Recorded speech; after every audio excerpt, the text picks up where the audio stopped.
ಎರಡು ತರ ಭಾವನೆಗಳಿರ್ತವೆ, ಯಾವಾಗ್ಲೂ ಎಚ್ಚರವಾಗಿರ್ಬೇಕು. ಒಂದು ಅಸೂಯೆ ಕೂಡ ಭಾವನೆನೆ, ದುಃಖ ಕೂಡ ಭಾವನೆನೆ. ಇದಕ್ಕೆ ನಾವ್ ಯಾವತ್ತು ಆದ್ಯತೆ ಕೊಡಬಾರ್ದು. ಅದಕ್ಕೆ ಕೊಟ್ರಿ ಅಂದ್ರೆ ಮತ್ತೆ ಮರುಕಳಿಸ್ತಾನೆ ಇರ್ತವೆ. ಯಾವ ಒಂದು ಒಳ್ಳೆ ಒಂದು ಭಾವ ಇತ್ತೋ, ಒಳ್ಳೆ ಅನುಭವಗಳಿತ್ತೋ ಅದನ್ನ ಮಾತ್ರ, ಆ ಭಾವನೆಗಳಿಗೆ ಮಾತ್ರ ಆದ್ಯತೆ ಕೊಟ್ರಿ ಅಂದ್ರೆ ಸುಮ್ನೆ ಅದರ ಒಂದು ನೆನಪು ಅಥವಾ ಅದನ್ನೊಂದು ಇನ್ಪುಟ್ ಆಗಿ ಕೊಟ್ಕೊಂಡೆ ನೀವು ಬಹಳ ಸಂತೋಷವಾಗಿರ್ಬೋದು. ಈಗ ಟೀ ಕುಡಿಯುವಂತ ಅವಶ್ಯಕತೆನೇ ಇಲ್ಲ, ಟೀಯನ್ನು ಜ್ಞಾಪಿಸ್ಕೊಂಡ್ರೆ ಸಾಕು, ನಿಮಗೆ ಅಷ್ಟು ಖುಷಿ ಆಗ್ತದೆ.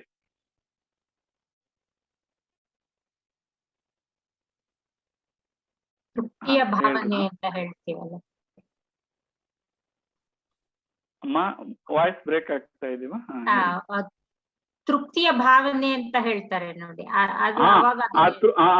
ಆ ತೃಪ್ತಿಗಳಿಗಷ್ಟೇ ಆದ್ಯತೆ ಕೊಟ್ರೆ ಇವು ಮರುಕಳಿಸ್ತಾನೆ ಇರ್ತವೆ. ಅದನ್ನೇನಾದ್ರೂ ಅತೃಪ್ತಿ ಕಡೆ ಕೊಟ್ಬಿಟ್ವಿ ಅಂದ್ರೆ, ಯಾಕೆಂದ್ರೆ ಪ್ರತಿ ಭಾವನೂ ನಮ್ಮ ದೇಹದಲ್ಲಿ ಒಂದು ರಾಸಾಯನಿಕ ಬದಲಾವಣೆಯನ್ನು ತರ್ತದೆ.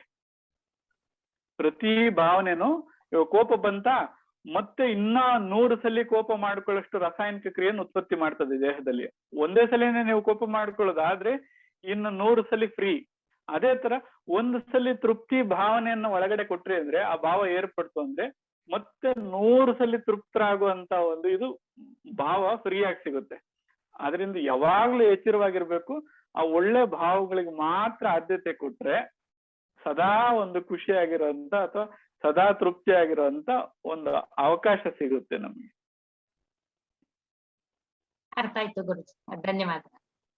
ಅಲ್ಲಿಗೆ ಭಾವನೆಗಳು ಭಾವವನ್ನ ಮತ್ತೆ ಏರ್ಪಡಾಗ ಮಾಡ್ತವೆ, ಅಥವಾ ಅದಕ್ಕೆ ಅಲ್ಲಿ ಕರ್ಕೊಂಡೋಗಿ ನಿಲ್ಲಿಸ್ತವೆ ನಮ್ಗೆ. ಈಗ ಒಂದ್ ದೃಶ್ಯ ನೋಡಿದ ತಕ್ಷಣ ಅಲ್ಲಿಗೆ ಹೋಗೋಣಪ್ಪ ಅಂತ ಹೇಗ್ ಕರ್ಕೊಂಡು ಹೋಗ್ತವೋ, ಅದರಿಂದ ಭಾವಜೀವಿ ಆಗ್ಲೇಬೇಕು, ಭಾವನೆಗಳಿರ್ಲೇಬೇಕು. ಆದ್ರೆ ಒಳ್ಳೆ ಭಾವನೆಗಳು ಇಟ್ಕೋಬೇಕು ಅಂತ ಕೇಳ್ಕೊಳ್ಳೋಣ. ನಮಸ್ತೆ. ನಮಸ್ತೆ.